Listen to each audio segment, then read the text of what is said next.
j'ai expliqué déjà un petit peu ça. J'ai expliqué surtout pourquoi je faisais plus de live. Et là maintenant, aujourd'hui, je ne fais plus de live. Et en plus de ça, je poste quand même beaucoup moins de vidéos. Et en fait, les raisons sont les mêmes. C'est-à-dire que du coup, vous aurez plus de détails dans cette autre vidéo. Mais en fait, j'ai, on va dire, changé de travail. Et je me suis mise à mon compte. J'ai créé mon entreprise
Et je suis sûre que c'est aussi une des raisons qui fait que je me montre pas au final.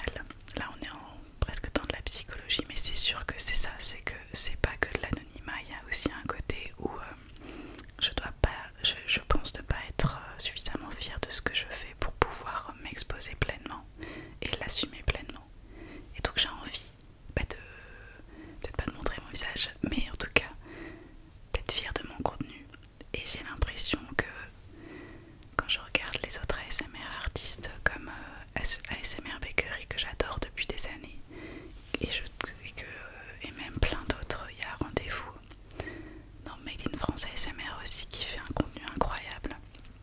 Et vraiment, je me dis mais voilà, j'ai envie de faire un contenu comme ça qui est beau, qui est ouais, incroyable. Bon, faut pas se mettre la barre trop haute, mais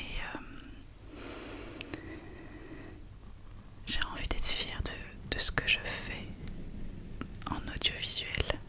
Donc au niveau audio, j'ai envie d'améliorer la qualité de mon audio en investissant dans par exemple des panneaux acoustiques pour absorber le son, pour avoir moins de bruit de fond. Et j'hésite même à m'acheter des nouveaux micros, mais ceux que j'ai déjà je les trouve très bien, mais j'hésite même à en acheter des nouveaux. J'ai envie oui d'avoir par exemple, de me faire même un coin vraiment que ASMR avec la couverture au sol, de peut-être même me faire une sorte de mini pièce en mettant peut-être des choses dans les coins des murs, etc. pour vraiment améliorer la qualité sonore. Et au niveau visuel, ben voilà, j'ai acheté du coup la caméra dont je vous parlais. Et en fait, ça a été l'effet inverse, c'est-à-dire que ça m'a presque freiné dans la création de contenu parce que, en fait, on en revient toujours au même point. Je me mets une pression, je crois. Mais là, c'était même, oui, quelque part, dans le sens où en fait, je me disais, bon, maintenant que j'ai la caméra, il faut que je me sers de cette caméra. Sauf que c'est super difficile. C'est super difficile à utiliser les appareils photo. Je ne sais clairement pas utiliser l'appareil photo que j'ai acheté. C'est un Alpha 7 IV qui est vraiment trop bien. Il fait des qualités de photo incroyables et vidéo. Mais je galère à l'utiliser. Donc là je suis en train de faire une formation en ligne carrément pour apprendre à utiliser, parce que j'avais jamais utilisé d'appareil photo avant. Parce que voilà, il y a plein de réglages et je veux optimiser la qualité. Et en fait, le fait de pas savoir l'utiliser, je me disais bon j'attends de savoir l'utiliser avant de l'utiliser. Et donc j'attends de l'utiliser, de savoir pour publier une vidéo. Et je me disais ouais, c'est quand même dommage, je vais pas utiliser mon appareil photo, mon téléphone, comme je suis en train d'utiliser actuellement d'ailleurs. Je vais pas utiliser mon téléphone alors que j'ai acheté un appareil photo qui coûte quand même super cher. Et donc voilà, un frein, parce que je l'ai acheté cet été, au mois d'août, mi-août, et un frein inutile. Donc en fait je me bloquais moi-même à me dire j'utilise mon appareil photo et pas mon téléphone parce que j'ai un appareil photo. Mais c'est quand même dommage parce que on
ce setup, etc.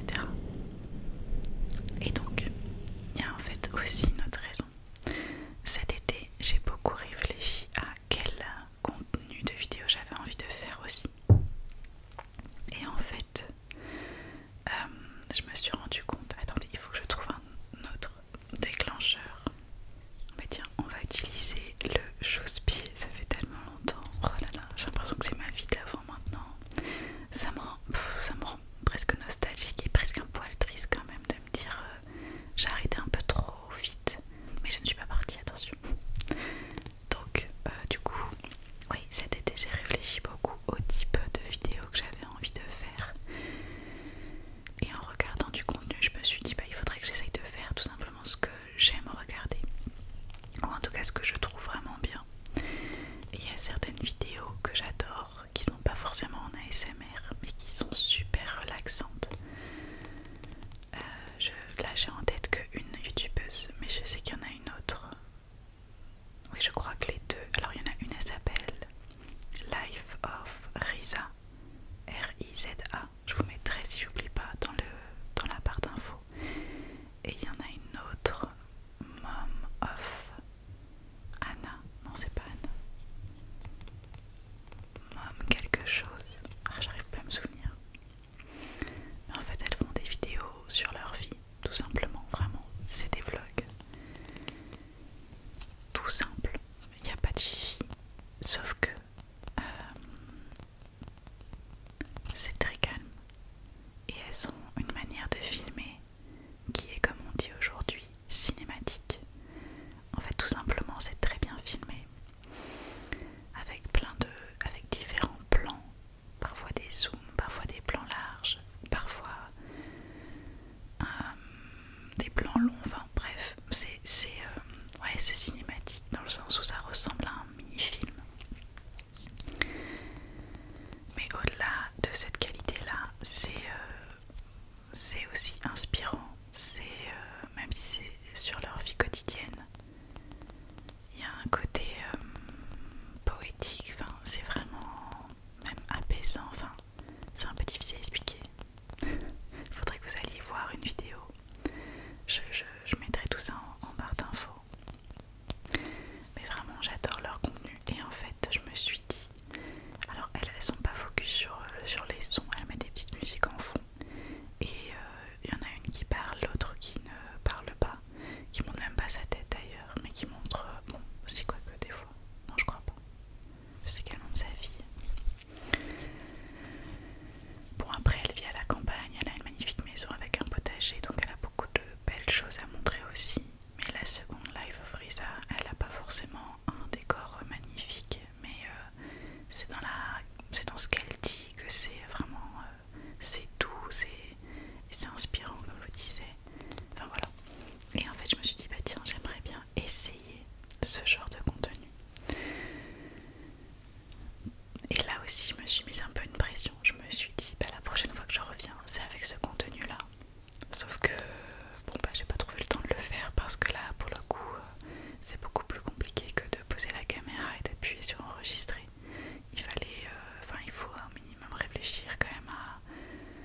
j'ai avant tout envie que ce soit quelque chose que je fais par plaisir et par passion plutôt que de mettre une forme de pression à vouloir avoir une certaine qualité. Donc en fait tout simplement je pense que j'alternerai les deux.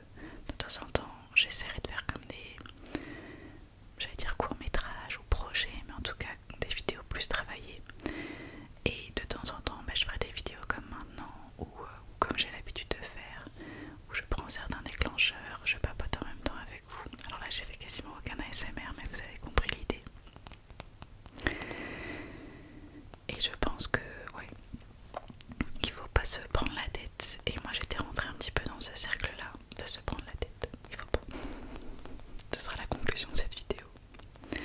Mais avant de partir, je voulais vous parler d'une dernière chose. Si vous êtes déjà arrivé jusqu'à ce niveau là de la vidéo, et si vous dormez pas déjà, j'aimerais aussi, c'est un de mes projets depuis longtemps, de me mettre sur, vous savez, Spotify, Apple Music, Deezer, etc.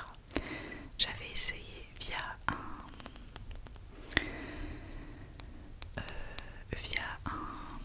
je sais pas comment on appelle ça, un intermédiaire qui en fait va poster vos sons, donc moi l'audio de mes vidéos sur toutes ces plateformes là. C'est TuneCore et il m'avait refusé, je sais plus pourquoi, parce que j'avais eu un ou deux refus, j'arrive plus à me souvenir. En tout cas je sais que le dernier c'était parce que mon nom ASMR Moment était trop général et en fait ce nom là n'a pas été accepté parce que ASMR Moment, on dirait plutôt une catégorie, c'est vrai,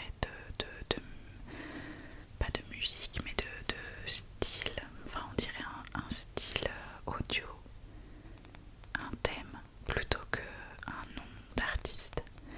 Donc ça a été refusé. Du coup je réfléchis à un nouveau nom.